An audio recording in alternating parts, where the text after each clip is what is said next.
छुट्टियों में पहलगाम घूमने आए लोगों को कहां पता था कि वो एक आतंकी हमले का शिकार हो जाएंगे।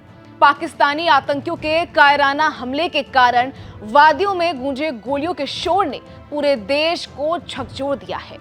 26 मासूम जिंदगियां इस आतंकी हमले की भेंट चढ़ गईं। लेकिन यह हमला सिर्फ भारत के लिए एक दर्दनाक खबर नहीं थी, बल्कि पूरी दुनिया ने इसे देखा, पढ़ा और महसूस किया। न्यूयॉर्क से लेकर लंदन, इस्लामाबाद से लेकर दोहा तक दुनिया भर के मीडिया हाउसों ने इस घटना को प्रमुखता से कवर किया। पहलगाम में हुए इस आतंकी हमले के बारे में अंतर्राष्ट्रीय समुदाय सोचता है। आइए एक नजर डालते हैं विदेशी मीडिया की नजर से पहलगाम के इस खौफनाक हमले पर। अमेरिका की अखबार न्यूयॉर्क टाइम्स ने इस हमले को कश्मीर में पर्यटकों पर हुआ अब तक का सबसे घातक हमला बताया है।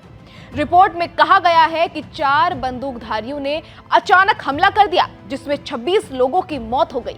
अभी तक किसी समूह ने इसकी जिम्मेदारी नहीं ली है। वहीं वाशिंगटन पोस्ट ने लिखा है कि यह हमला क्षेत्रीय संघर्ष में एक नई और खतरनाक मोड़ है। रिपोर्ट में कहा गया है कि यह हमला ऐसे समय में हुआ है जब अमेरिका के उपराष्ट्रपति जेडी वेंस भारत की यात्रा पर हैं। CNN ने इस हमले को कश्मीर में पर्यटकों पर हुआ अचानक होने वाला घातक हमला बताया है। रिपोर्ट में कहा गया है कि यह हमला कश्मीर में पर्यटन को प्रभावित कर सकता है, जो पहले से ही आतंकी संघर्ष के कारण कम हो गया है।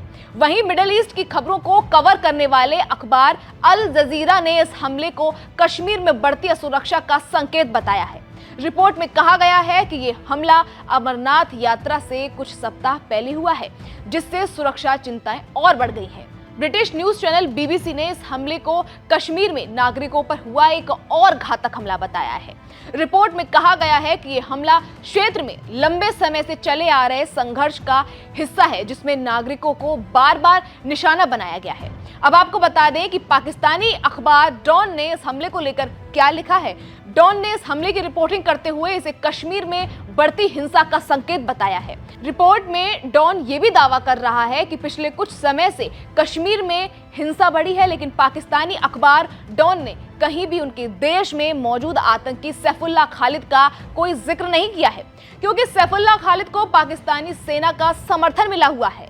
पहलगाम में जो हुआ वो सिर्फ एक हमला नहीं था, वो इंसानियत पर हमला था, सैलानियों पर हमला था, अमन की उम्मीदों पर हमला था। और दुनिया देख रही है, सुन रही है, लिख रही है, लेकिन क्या सिर्फ लिखने से आतंकवाद खत्म हो जाएगा? अब वक्त है सवाल करने का, कब तक मासूम लोग गोलियों का शिकार बने रहेंगे?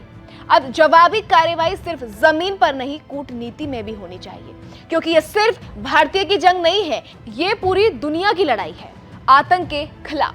इस खबर में इतना ही। आपके लिए सारी जानकारी लेकर आए थे हमारे साथी आयुष। मैं थी आपके साथ खुशी चौधरी। बाकी तमाम अपडेट्स को जानने के लिए देखते रहिए ABP लाइव। जय हिंद।